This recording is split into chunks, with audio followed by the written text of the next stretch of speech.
So we're the 4th of February, and I'm not even going to mention that other lady. I'm trying to get back on track with my grazing, but I've just moved them into this lower place now. This lower place hasn't been grazed now since, when was it? The end of November. Now it's a wet enough place up the top there, very, very wet, but there's a nice dry bank down here around this area where they can lie down. And let me just show you what it's like up here. So this is where they'll be lying and sleeping, and if I go further on up here, you can see how wet it gets. Now it's not too bad here now either, but just up to that, behind that Galloway,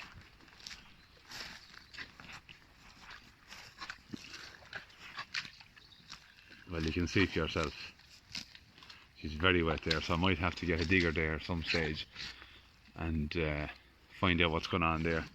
But basically what I'm showing here now is, this is what the second rotation of winter looks like, mostly in Ireland, where we have lots of rain. So stockpiled grass doesn't really last well. You can see there that it has rotted into the ground from the trample on the last rotation.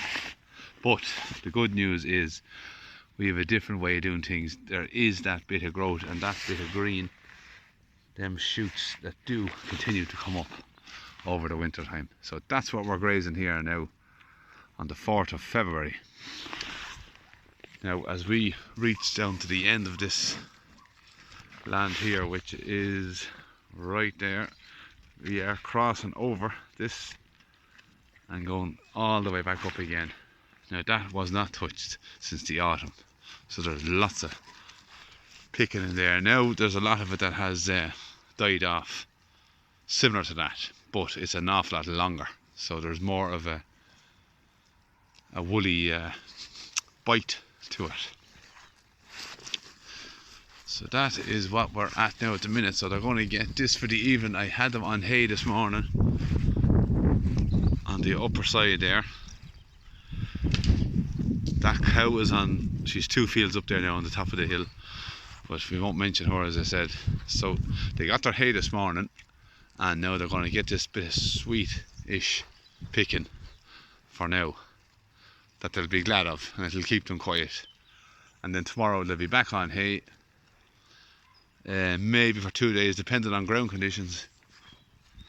And then if they start to hold it, I'll move them on down to the lower side, hang on, which is just behind that fence there that I made.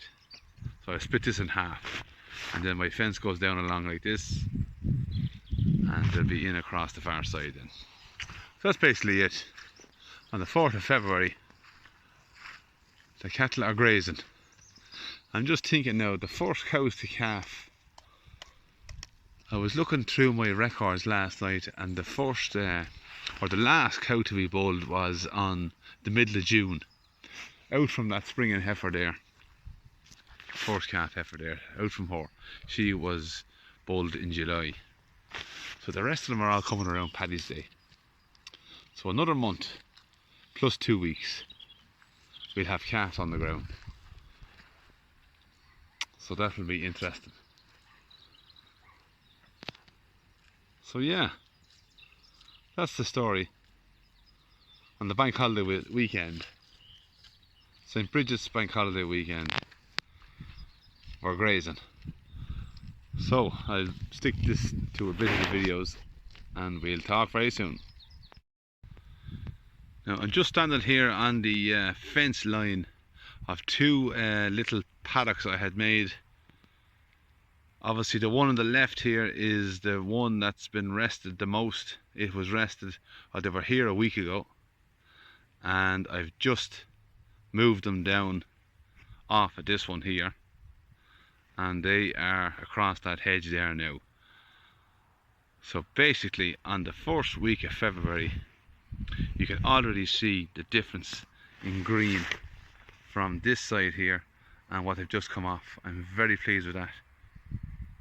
So another thing as well, now you can see that all our dung, that's perfectly spaced out all over that paddock. Now this paddock here has been hit twice now this winter, so I have outwintered on this field, and it'll now be rested until we have the spring flush.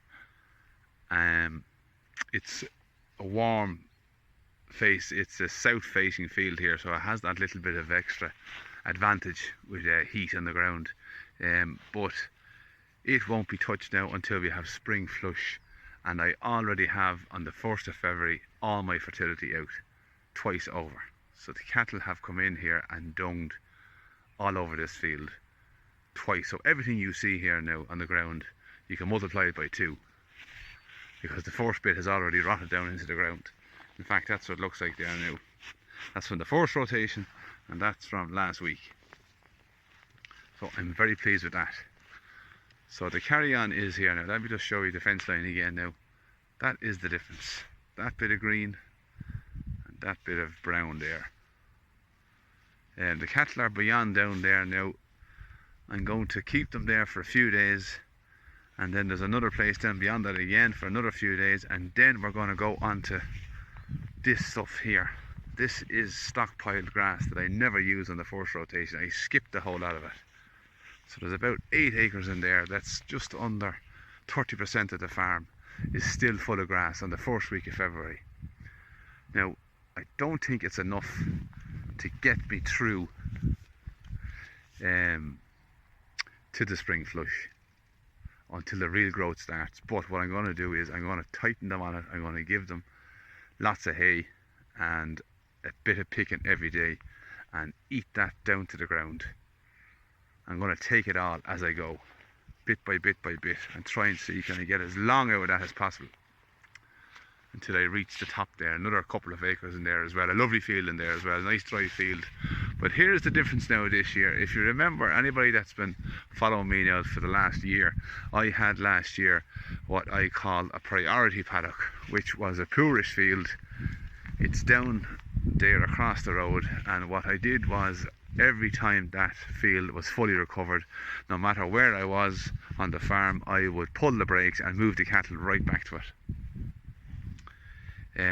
and graze it again, and then start rotating again, and I would skip fields. And the field I did skip was what I called an experimental field, which was down on the far side of that hill, down the bottom. Now the experimental field, the experimental field this year is going to be my priority paddock, and it's going to be rested up and used last. It'll be fully grown. It'll be fully grown. Sorry, I think I may have mixed that up there a bit.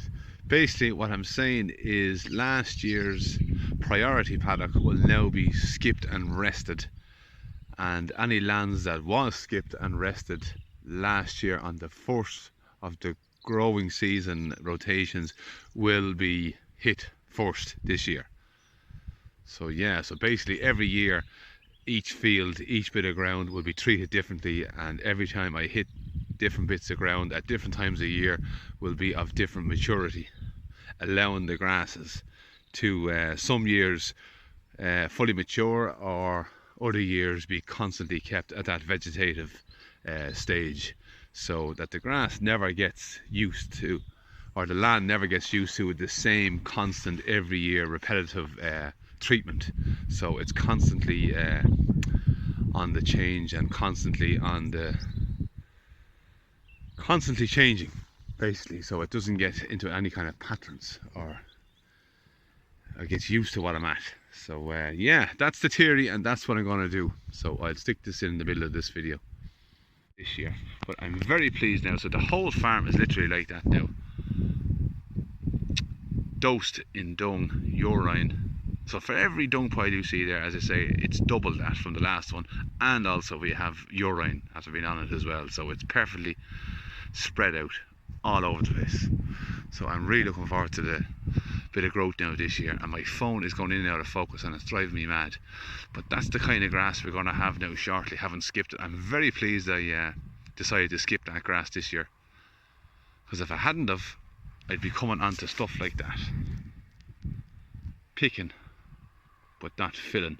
That will fill cows. So they'll be getting that along with hay.